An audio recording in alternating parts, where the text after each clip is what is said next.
বীর মুক্তিযোদ্ধা মতিউর রহমান রেন্টু রচিত আমার ফাঁসি চাই বইয়ের এই অংশে পাঠ করছি ঘর ভাঙা আসছে এবং ডক্টর মহিউদ্দিন মন্ত্রী।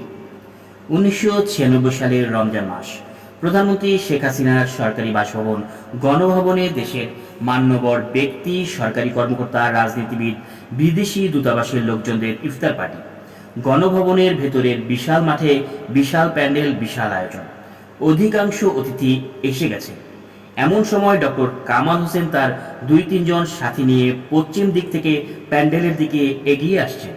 প্যান্ডেলের পূর্ব দিকের শেষ প্রান্তে বসে থাকা প্রধানমন্ত্রী শেখ হাসিনা এটা দেখা মাত্র চিৎকার করে ডক্টর কামাল হোসেনের দিকে হাত উঠিয়ে বলে উঠলেন, ওই যে ওই যে ঘর ভাঙা আসছে, ঘর ভাঙা আসছে, এই এই ঘর ভাঙাকে দূরে বসা, ঘর ভাঙা যেন আমার কাছে না আসতে পারে, ঘর ভাঙাকে দূরে বসা। এপিএস বাহাউদ্দিন নাসিম ডক্টর কামাল হোসেনকে প্যান্ডেলের পশ্চিম পাশের এক কোণে একটি টেবিলে নিয়ে বসালেন। প্রধানমন্ত্রী শেখ হাসিনা ঘুরে ঘুরে ইফতার পার্টিতে আগত অতিথিদের খোঁজ খবর নিচ্ছেন, সৌজন্য বিনিময় করছেন, কিন্তু ডক্টর কামাল হোসেনের দিকে গেলেন না। প্যান্ডেলের এক টেবিলে অন্যান্য স্টাফদের সাথে মাথা নিচু করে বসে আছেন প্রধানমন্ত্রীর মুখ্য সচিব ডক্টর মহিউদ্দিন খান আলমগীর।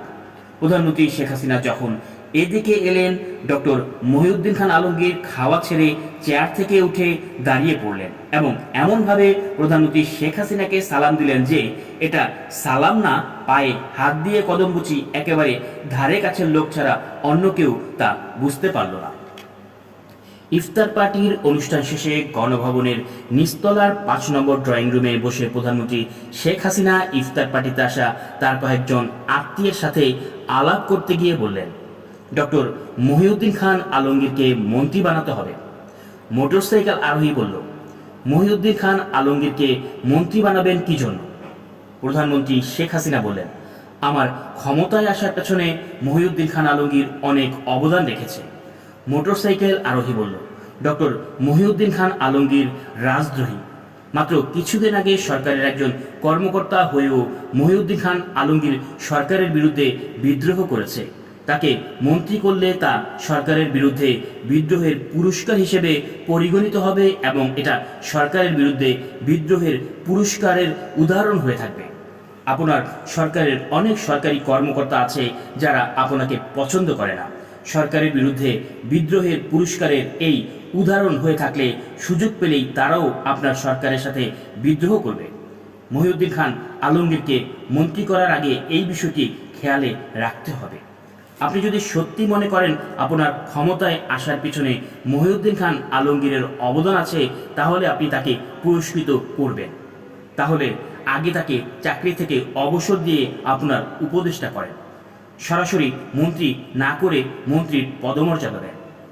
আওয়ামী লীগের প্রেসিডিয়াম মেম্বার করেন, পরের টার্মে মন্ত্রী করেন।